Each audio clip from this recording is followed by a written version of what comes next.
Imani about to give up that WAP.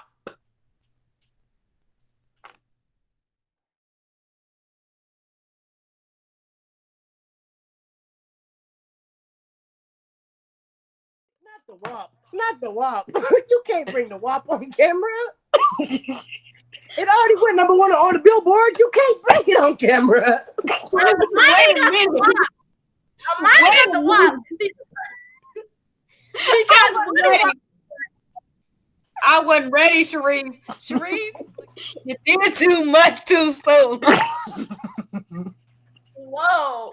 But I literally was at my screen. I was so excited. I literally put out a loud yell. Like the neighbors probably thought this woman is psychotic because I was so excited when he put out the rose petals and they was in the tub.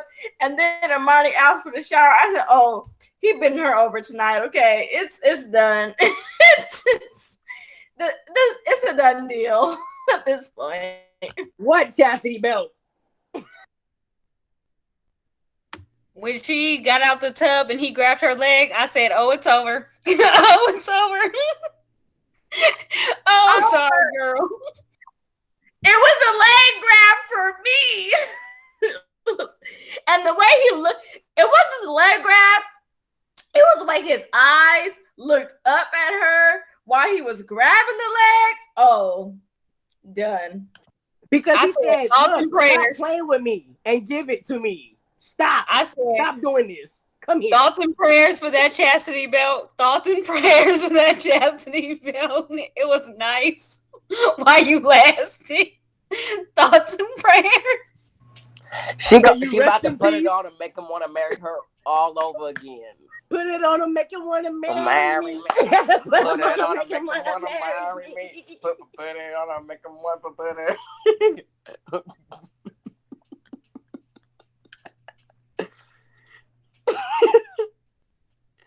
Oh Hey, my no, but for god. real, Woody, I'm telling you, Woody was just fed up. He was like, "Look, I'm done taking showers. I'm done cuddling in bed. I'm done swimming together. I'm over all that. But Give it wasn't me just Woody because what a Amani was married like, man "Turn the lights deserves. off." Give He me was what a like, married "Turn man the lights deserves." And I off." say it like that. Amani, I don't even think it was Woody because like Woody is more experienced. Like I said before, Woody gets girls. So I feel like Woody would have still waited. I feel like Amani worked herself into a stupor. Yeah, they was about to have that. I wanna make love in this club. In Hey, this club. hey. You could be anywhere you wanted, but you decided to be here with me. No coincidence. It was meant to be.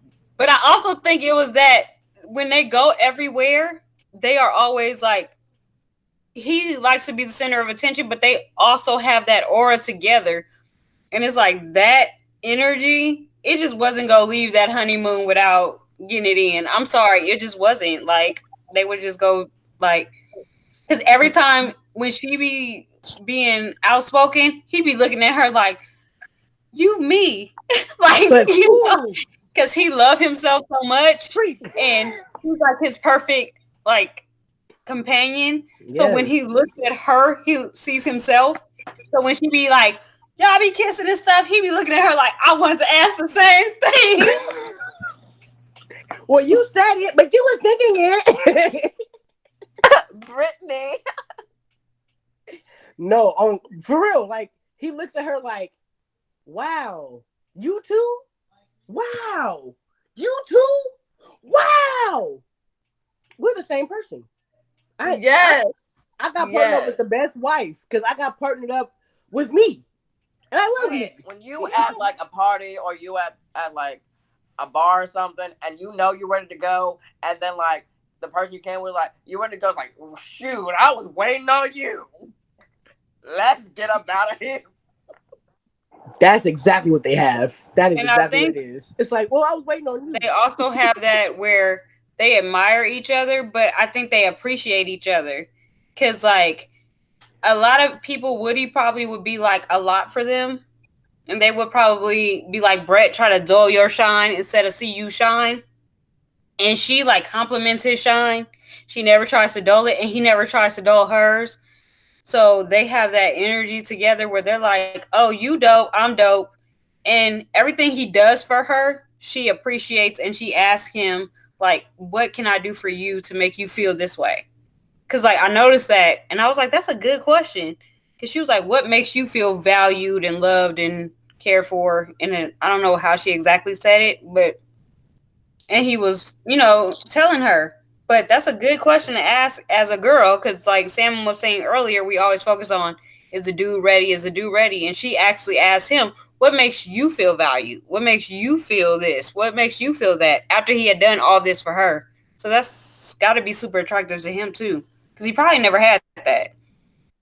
No, I can tell you, I'm like 99.9995% sure that he's never had someone ask him that question, because I was on Facebook one day and someone had posted like, man, what is the equivalent of like buying flowers and candy? Like, what can we do just on a random day to make you like feel appreciated? And it was Buy like, me flowers and candy. I Duh. don't love flowers and candy. But no, low key, but that would be cute. Like if a girl bought me flowers and candy, I would feel special because it wouldn't be a normal gift. But it was like, what is like the typical thing that guys low key could do or want that's cheap or in a budget, but can show that I care and I'm like, I'm here with you. And I thought about it, I was like, pay for my haircut? I was like, But I don't know. I literally don't know because I've never been asked that question. I've actually never thought about it. Like, what is the you equivalent? know, What is the equivalent? And I don't know. you know, Amelia and Bennett had the same conversation, but we don't think of it in the same way because they so quirky. But she asked him, "What did your ex do that made you feel like she cared?" Yep. And he said, "Little Yep. stuff." And it's like those little things that we don't think about. That just because you like this and I like this doesn't mean that means the same thing to you as it does to me. So asking the Very other person what makes you feel special, what makes you feel wanted, what makes you feel this is important. We don't, I never think of that because I don't. Because I just don't care. No, it's very important though, because it's like, I deal with a girl one time who told me like I don't like flowers, so I bought fruit instead. Whenever I would like do something cute or like small, it's like you don't like flowers. All right, I'll buy you some fruit. Yeah. And I also like the way Miles stood up for himself because when Miles and Karen was talking about intimacy, Karen was like, maybe it might be 2 weeks, maybe about 3 weeks, maybe a never. And Miles was like, I don't know about never. He says, I will not be continuing on with this marriage if we make it through this whole show and I don't get none. That's what he said. He didn't say it like that because that's rude. But he said, if we get through this whole entire season and you don't give me none, the answer is no. I want a divorce. She trying to play this man like an En Vogue song. Like, my love, man, but you're never gonna get it. Never gonna get it. Never gonna get it. Never gonna get it. Never gonna get it. Never gonna get it. Woo, woo, woo, woo. Never gonna get it. Never get it. But I don't even think he meant like going all the way through, but I feel like he meant, no, you're not gonna get like no reciprocation. We're not about to just do where I'm just giving, because that little question that should I asked earlier about that whole what makes her a good wife, that's a good question, because he's been proving himself. She hasn't proven herself to be a good wife. And she Like, the cougar. he had a whole conversation about his depression, and she ain't say nothing that made me think that she was the type of person that he could confide in and trust with his feelings. Yeah, that would make me very afraid of ever opening up again. And it's like I shouldn't feel that way with my wife. Like I shouldn't be like, if I tell my wife this, is she gonna look at me different? If I tell my wife this, is she gonna think less of me? If I tell my wife this, is she gonna be disappointed in my feelings? Like not even like a choice that you made in the way I feel. Like I haven't even acted on this feeling. This is just the way I feel. Are you gonna judge me about that? Like I don't want to talk to you. And I like the fact that he also said that if I didn't tell you, you would not know. Exactly. So He took the time. He told you so that you would be informed. Meanwhile, in your past relationship, you said that people had secrets and stuff, and he's telling you so that you have a heads up to know that if he's, and it seems like he has it so under control that he's just a little bit like to himself. He's not like angry or aggressive. He's just a little to himself. And you would just think that maybe he's in a mood. Eeyore. You know how like Eeyore is like How Eeyore's depressed, but all his friends are still around him, and they I'm don't not respect him feeling to change. good today, but he'll still like go out with his friends, even though he's not feeling good. Like Don't do Miles like Eeyore. Don't do that, because Eeyore has chronic depression. And also, Eeyore wakes up every day of his life and just thinks life sucks, no matter what's going on. Eeyore will go hang out with all his friends and laugh and be like, I guess I had a better day today than I did yesterday. Tomorrow's gonna suck though. Like, no, Miles isn't like that. Miles is more on some like, I know I have issues sometimes, so when I have my issues, like just let me go ahead and get through them. I'll come back. Sorry, shout out to Eeyore, shout out to Piglet, shout out to Christopher Robin, because that shows like genuine care for someone, and I think that's like important, like because Karen kind of has that vibe where she wants to care, she just don't genuinely care for him. But I think Eeyore, I don't think she wants. Is good because Eeyore, like his friends, they don't expect him to change. They accept him as he is, and they still like ask him to come around. They still like make him feel that he has a security. He feels safe with them, even though like of course he's chronically depressed and that's not his fault. But he still has a solid support system. Karen doesn't know how to be that. Facts. And I don't think she wants to be either. My point was more so I feel like he can, if his friends bring him out and like encourage him and uplift him, that he will make moves like Eeyore. That's was my comparison. Not like Lacey, your example kind of is more correlating to Chucky Finster from the Rugrats, in my opinion. Where Chucky has always been he's been like friends with them, but like he's the one who needs more encouragement. He's a little bit kind of like the scared one of the bunch. And everyone else is a little bit more adventurous than he is. So he's always the one who needs encouragement. But I think that the better thing about Miles is that he also has a lot of real adult friends who are also very like mature, because she keeps talking about like his masculinity kind of. And I'm like, do you know how masculine it must be to be in his circle of friends in the South, in Louisiana, surrounded by black men, and he hangs out with predominantly black men, and he is a teacher, but he still feels comfortable being 100,000% himself? Do you know how like tough you have to be to do that? You not putting on no fronts. Everybody knows who you are. Your best friend is freaking Woody, who's like the life of the party, and you feel no pressure. Woody and Amani are like the pinnacle of what everybody looking at. It's like, we're not there, we're not there, we're not there. Yeah. And you're comfortable where you are. He's like, yeah, we're not there, but I got a kiss on the cheek. And he's not afraid to say that. Or he's not afraid to say, oh, she gave me a friendship bracelet. You know, I'd be like, this girl gave me a friendship bracelet. I'm not saying that out loud. Not to my wife. In front of Woody and Amani. Yeah, that's a wife. But you know what I'm saying? Like, he don't care. He's just himself. It takes more masculinity to be 1,000% your authentic self, no matter who's in the room. And that's who he is. Go ahead. I draw a lot of comparisons of Miles and Bennett, honestly, because they just are them. Like, they understand who they are as people. They understand how they think. They understand what they want. They understand what they've been through.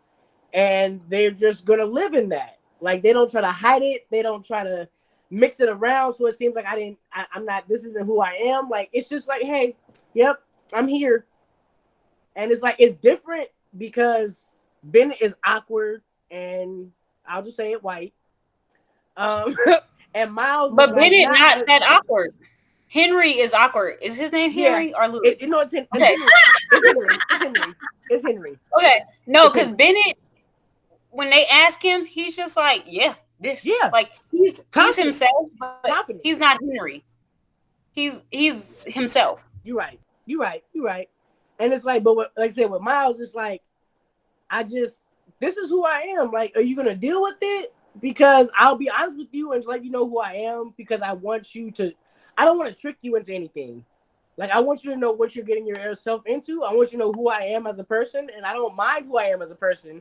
I like myself. Do you like me?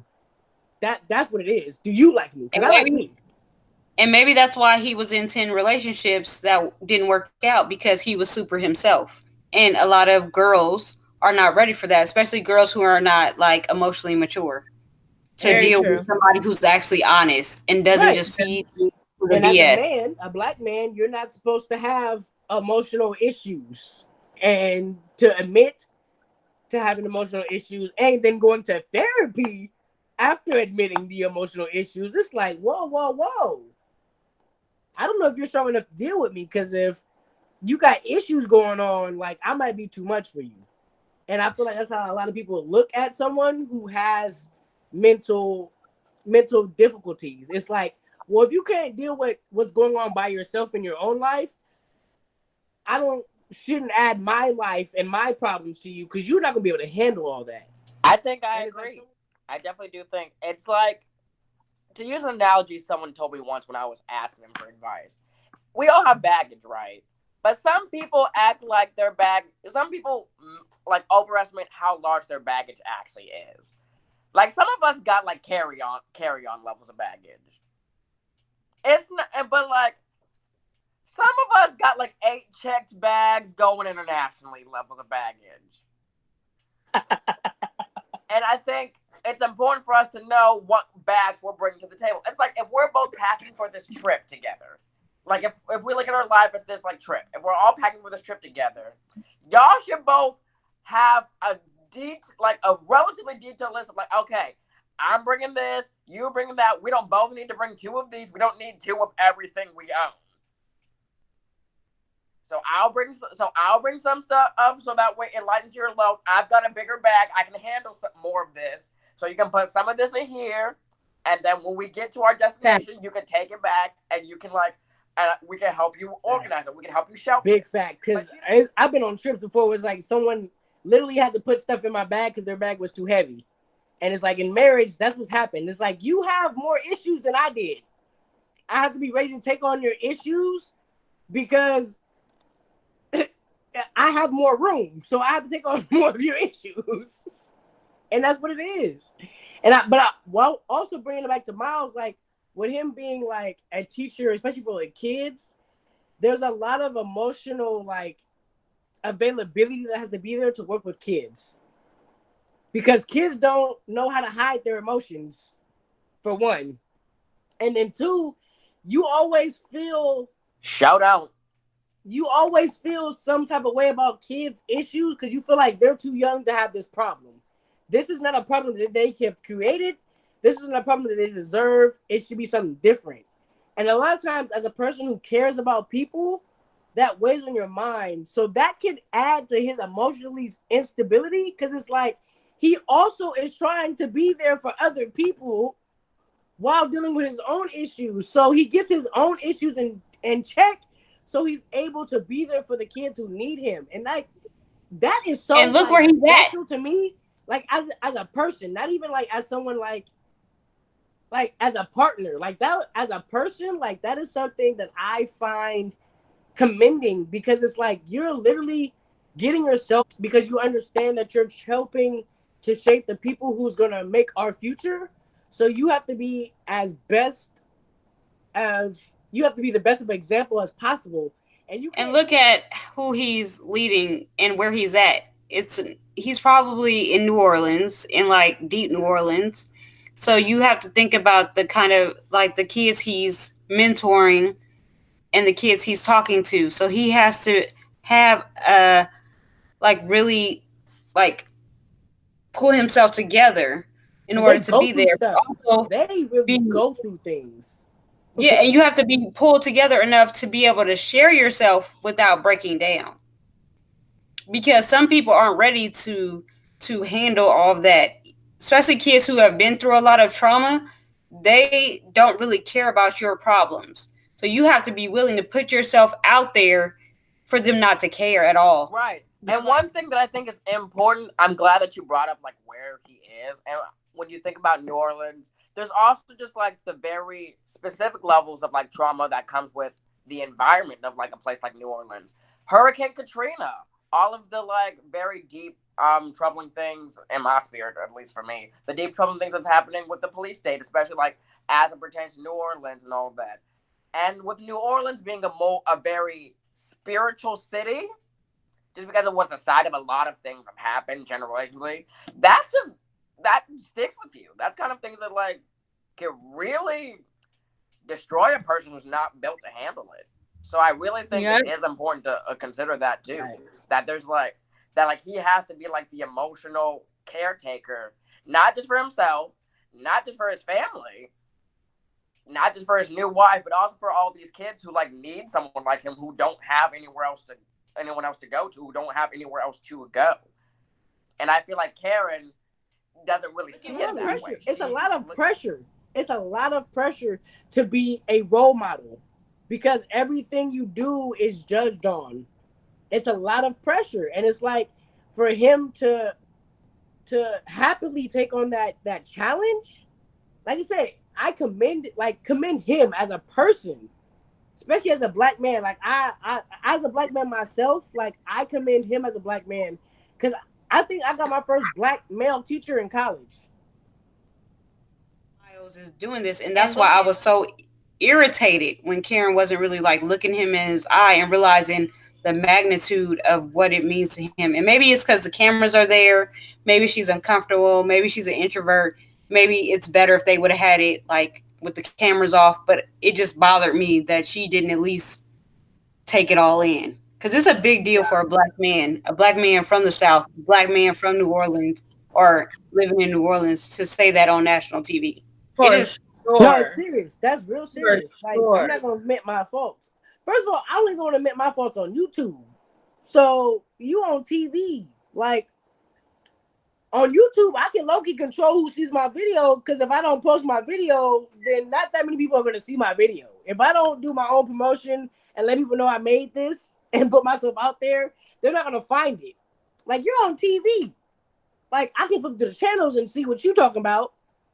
Like for him, it's like it's huge. It really is. It's huge deal for him to admit something like that, and for her to like not even seem interested in his story, not even like his pain. Like so, because I understand that you may not want to take on his pain because you don't want to feel that.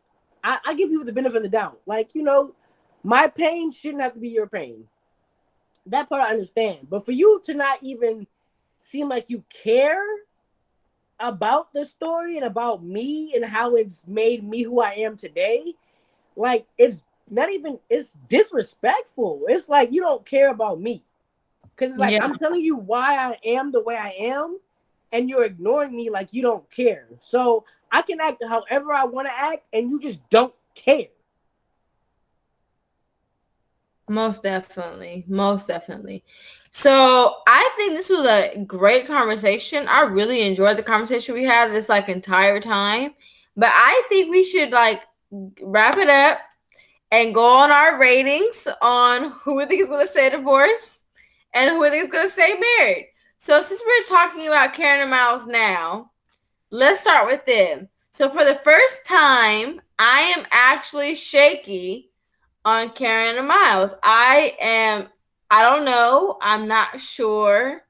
Really based on how she acted towards him talking about his depression, because that's a big deal.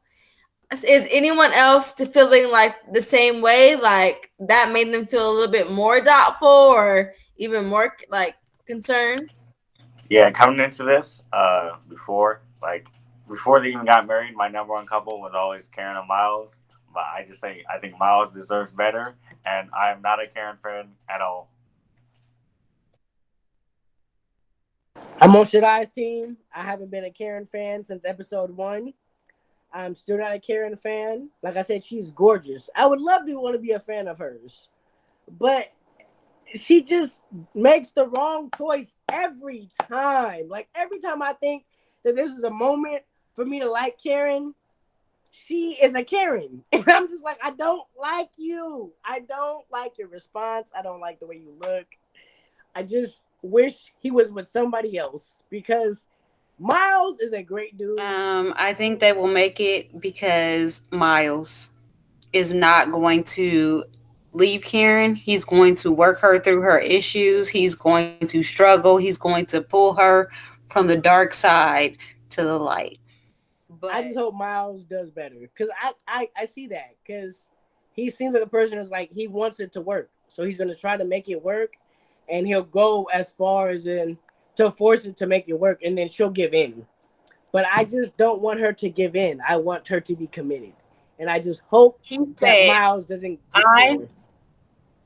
he said I could not have like thought of a better match for me than Karen, and I wanted him to go back to therapy.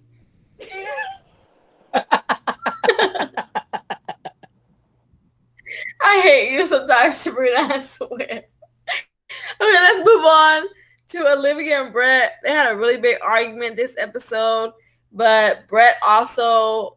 I'm saying positive things about Brett. Brett also like communicated his feelings, and he communicated after the argument that he was frustrated with the rating scale and her giving him a 7. I just have to be positive about Brett. I'm about to have a panic attack. Whew. Come on, What do let's you? go. I love it. Let's go. We got there. Come on, come on, come on. Growth. This But I is about still think growth. they're gonna We're growing. Come on, let's go. stop. But I still think they're gonna get divorced. They are definitely getting divorced because Brett has not done the work and Olivia is not about that life of pulling up a grown man. So Olivia is going to realize that he's just trying to bring her down. He's not trying to do any personal development to try to like uplift himself. And that bell is going to go off and she's going to be out. I will But say Brett, that this is the first episode where I looked at Brett and was like, I couldn't give him the benefit of the doubt. I really was trying to find a way to do so and be like, no, but this, I was like, okay, Brett, all right. And so after this episode, because of who Olivia is, I don't think they'll make it. Because Olivia, like I said, has taken 3 years to figure out who she is and what she wants. And so if you don't check enough of those boxes, Olivia's going to decide that this isn't what she wants because I didn't wait 3 years for this. This is not what I waited 3 years for. I waited 3 years for something more. Well, first I would just say I'm definitely leaning towards they're getting a divorce. It just seemed like they have a lot of lifestyle issues that I don't know if Brett will be able to adapt, like to Olivia. I think Brett is very set in his ways and he doesn't really want to change. And he's not open to change, so that's why I really don't see it working. That's exactly what it is. He does not want to change. He is like, this is the way I feel about life. This is what I want to do in life. You don't fit in? Come here. Fit in, please. Please fit in. It's gonna be a hard one battle. If they do work, it's going to be a very hard one, I think, because they're just not at. They're making strides, but it's kind of like Karen and Miles in the sense where like even if there is progress being made, I don't think it's enough. Okay, so let's go on to. I don't even want to talk about the irrelevant couple because it's just irrelevant. Like there's no point in even having conversation Bland and Try about Hard are getting a divorce. Bland and Try Hard divorce. It's not going to work out because Try Hard is going to stop trying and Bland is going to continue to be bland. Yeah, divorce. Okay, Bennett and Amelia married.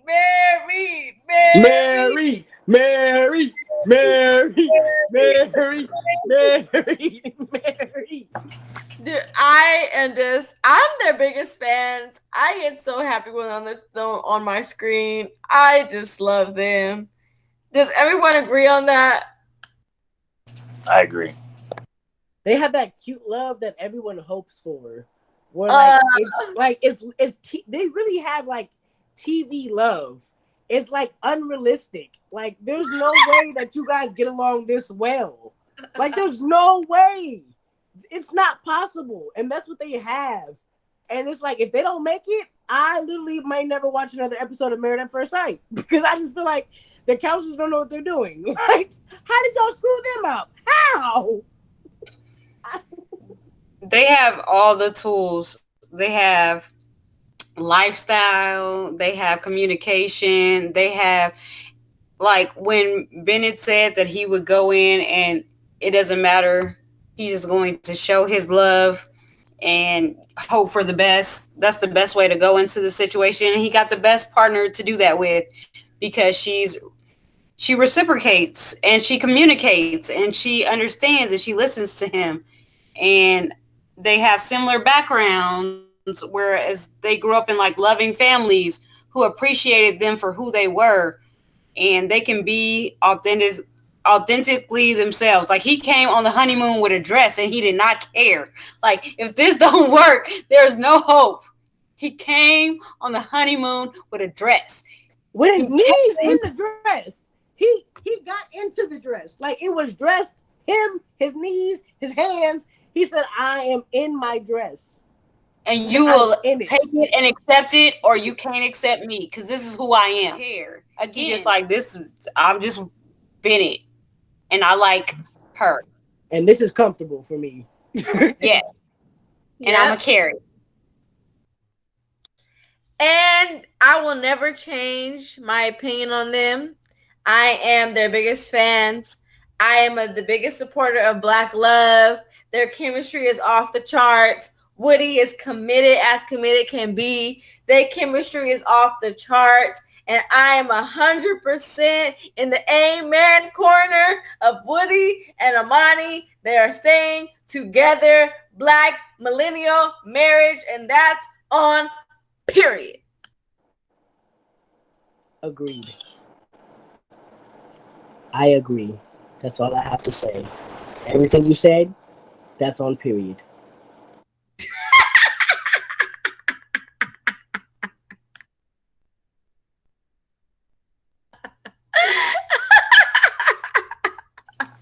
Yeah, Woody and Amani? No, I wasn't their biggest fan at first. No, but I definitely believe in them now.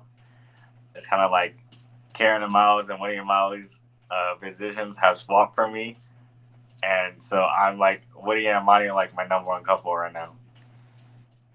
And I feel like with Woody and Amani, they're constantly lifting each other up. He's never going to try to bring her down. He's never going to try to be like, you ain't all that. You ain't all that. She's like, he's this. She's this. He's like, refer to my wife. She's like, my husband is this. Don't talk about my husband. He lost his ring, but that's cool. He's like, if my wife said she go win, she go win, and that's that. And they acting like they've been married for 50 years when they just met. So I have confidence in them because even if it's not all the way real, because it's not been a long time, they're trying. They're putting their best foot forward. I agree with what everybody has been saying. I just want to say I love that Samuel participated with me and said on period. That was awesome. And I think that this has been an amazing episode. And I thank you guys for tuning in again to Tin Talk. This was awesome. And we will see you next episode for episode 7. So like, comment, subscribe, notification bell, go crazy. I walk and I talk like Lamb, and that's word to Meg the Stallion. Go crazy. And what I mean by that, like, yeah, we are a poppin' family.